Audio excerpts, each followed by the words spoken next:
Magandang araw mga bossing, sa naghahanap po dyan ng pick-up truck, automatic transmission mga boss, baka makursonadahan nyo mga bossing, ito available tayo. Metallic silver mga bossing na 2019 Nissan Navara, ito yung may 360 camera mga boss.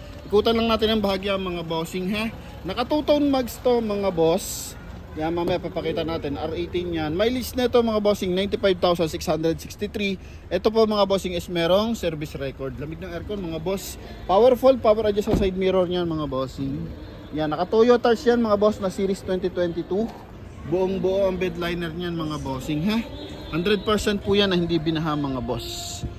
Okay, so may built-in camera yan mga bossing paikot. So kaya tawag natin 360 camera mga bossing. So nakikita mo yung motion ng ating unit. Then sa price na ito mga bossing, only 765,000 mga boss. Kasama na dyan yung transfer of ownership mga bossing ha.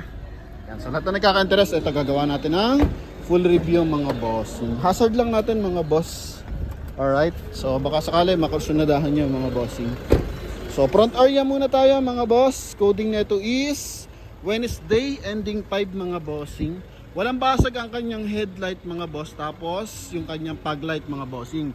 Naka chrome line din yung kanyang fog light housing. Tsaka yung kanyang front grille. Alright, ito. Tapos ito yung isang camera niya mga bossing. Sa harapan. Yan. Okay, wala naman siya masyadong gasgas mga bossing ha. May maliliit lang na hairlines lang naman mga bossing. Okay, tapos yung kanyang stepboard, buo, walang yupe. May konting ano lang, ganito mga bossing. Discoloration lang mga boss. Okay, tapos dito tayo sa ating tires mga bossing. So naka Toyo tires to na series 2022 mga bossing. Tapos naka 6 stud R18 mga boss. Yan, 85% tread life pa siya mga bossing. Okay, so sa kanya naman side mga boss, may signal light yung kanyang side mirror, chrome, yung kanyang side mirror cover mga bossing. May chrome line sa kanyang window panel. Tapos meron siyang roof rail mga boss. Pwede kang maglagay ng top load dyan. Then dito mga bossing, chrome din yung ating door handle mga boss. Okay, sa likod natin, ito, drum brake yan na 85% tread life mga bossing. So check natin sa interior. Ito lang, may maliliit na gasgas ng mga bossing na ganyan. Pero may isang transmission, makina, aircon mga bossing. Yan yung pinaka major natin dyan. Powerful yung ating side mirror mga bossing, no? Nakikita naman. Di na tayo magpo 0.5 mga bossing kasi medyo makulimlim na. Para at least mga boss, medyo maliwanag tayo. Okay, sa upuan mga boss, ito po is aftermarket leather mga bossing. Cloth talaga yan, ganito po yan. Okay, parang kulduro yung kanyang pang ilalim mga boss. Pero maganda. And walang punit yung kanyang seat cover mga boss. Yan. Ha? Oh. Okay, so pasok tayo mga bossing sa loob. Dito sa kanyang door panel, chrome yung kanyang door opener. May silver accent dito. Tapos, nandito yung switch ng ating power fold. Then, open lang natin yung window. Ito yung ating power adjust side mirror. So, responsive naman siya. Then sa kabila rin mga bossing. Okay. Dito naman sa dashboard, meron siyang 12 volt socket. Naka dual airbag to mga bossing. So, wala siyang airbag sa side. Dito lang. Dashboard tsaka sa kanyang steering wheel mga boss. Yan ha.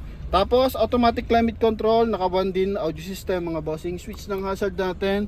Sa ating rear view mirror mga bossing, yan nakikita mo yung LED natin mga bossing na backup light, nalelesen niya yung liwanag. So eto yung sample natin mga bossing ha. Kapag yan is ordinary rear view mirror lang, masakit po sa mata yan. Pero eto makikita mo naman mga boss, yan oh.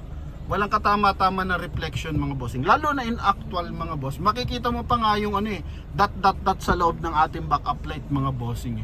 So wala kang wala nagre-reflect sa mata natin na liwanag mga bossing. So yun yung lagi kong pinapaliwanag kapag ganito, naka-auto adjust yung ating rear view mirror mga bossing. So malaking tulong kapag ganyan mga boss. So pag may mamalakas na ilaw na bubuntot sa atin, nakikita. Okay, nakikita pero hindi nasisilaw yung ating driver mga bossing. Okay, then dito, naka-plastic pa yung kanyang sun visor with mirror yan mga bossing, with light. Tapos kulay gray yung ating ceiling mga boss. Yan. Then dito naman, lagay ng ating eyeglasses, tapos lights natin mga boss. Parang pin light lang siya na dalawa mga bossing. Okay, tapos dito, sun visor with mirror. Tingnan mo yan mga bossing, oh.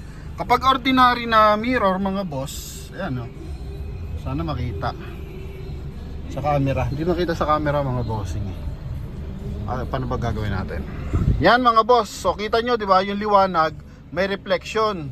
Okay, pero pag tinutok natin dito mga boss, nakikita natin yung mga dots. Yun yung advantage kapag may ganto ka. Okay? Yan. Kita mo yung liwanag, sabog sa gilid, pero masakit sa mata mga boss. Nakikita natin. Okay, pero pag nandito, wala mga bossing.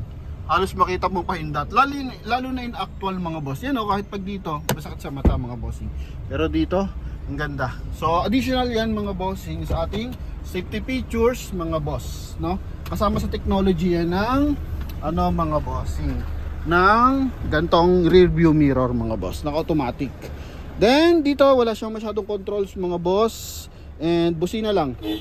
Okay, naka-upgrade na yung busina niya mga boss. Switch ng ilaw nandito sa left and switch ng ating wiper nasa kanan mga boss. Then dito is yung ating bottled water holder mga bossing.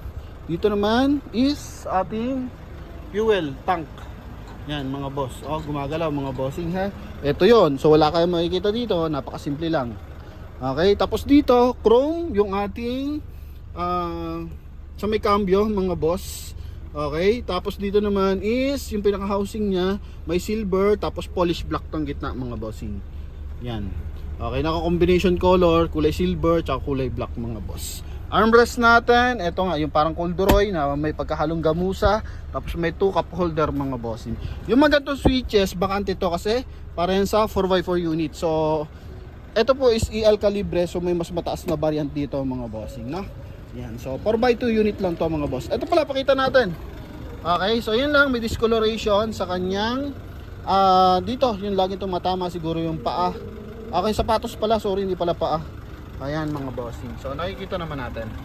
Okay, tapos dito sa likod, yan, maayos dito mga bossing para hindi naapakan. Tapos sa upuan, ito yung original na tela mga bossing, no? Tapos aircon ventilation, lamig mga boss. Yan ha. Tapos mga hand grip, buo naman mga bossing. So ang hand grip ng Nissan Navara, 1, 2, 3, 6. So magkabilaan, tig-3 mga boss. Tapos dito, bed liner tayo mga bossing.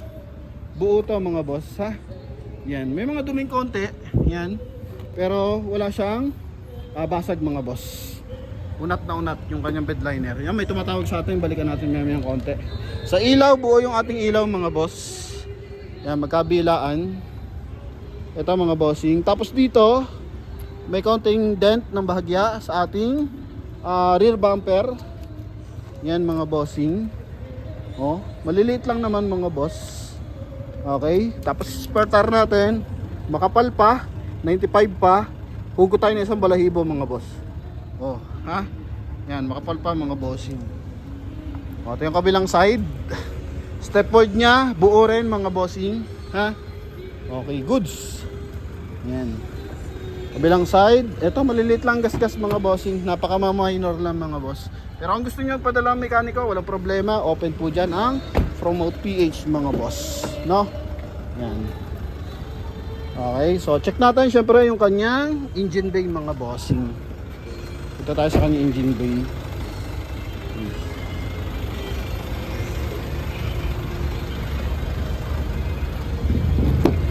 Dito yung ating ito pala. Yan yung ating pang-open mga boss ng hood. Yung iba naman nasa side, yung iba nandito mga bossing, no? So ito yung ating engine bay mga boss. Ito mga bossing. So napakaayos ng timing ng makina mga boss. Walang U-ping panel. Okay. Yan. Ipin dito mga bossing. So makina natin 2.5 liters na turbo diesel, naka Motolite XL mga boss. Yan. So engine displacement natin ito makikita. Yan mga boss ha. So sa lahat ng interesado mga bossing, ito maayos to, walang tagas mga boss, sinilip ko na. Oh. Walang mga tagas-tagas yan mga bossing. Okay? Yan. Ha? May mga mancha lang na alalikabok, ito yung langis, pero yung sasabihin natin na basang-basa, may leak, wala po mga bossing. So yun lang, sa lahat ng interesado mga boss, available tayo sa halagang 675,000 kasama na dyan yung transfer of ownership mga bossing. So salamat sa suporta nyo mga bossing, mapa Facebook ay YouTube. Kaya thank you. Nasa mga ilupalop na mundo. Mabuhay kayo mga bossing. Bye bye.